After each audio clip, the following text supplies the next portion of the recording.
هنعمل النهاردة صينية البطاطس باللحمة وهتطلع معاكي بالجمال ده. عندي هنا بصل مقطعه جوليان، بشوحه في شوية زيت وحتة سمنة، وبكون سلقة لحمة.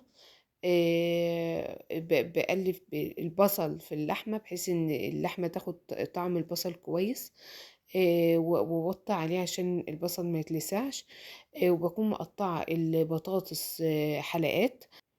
في صينية ألمونيا، باحط كل الحاجات دي، البصل واللحمة والبطاطس. طبعًا البطاطس باكون غاسلاها، وبانزل عليها بصلصة، صلصة مضروبة في الخلاط عادي، أو تكوني يعني مسبكاها،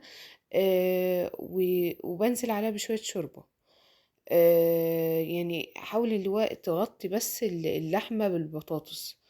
نسيت اقول لك ان انا ضفت لها قرن شطه احمر متقطع، والبطاطس بتستوي لو مش حباها سبايسي ما تضيفوهوش. بضيف بقى ملح وفلفل اسود وورق لورا حوالي 2 3 كده صغيرين، وفصين حبهان، وبكون فاتحه الحبهان حاجه بسيطه كده، ويعني شويه زيت صغيرين على الوش.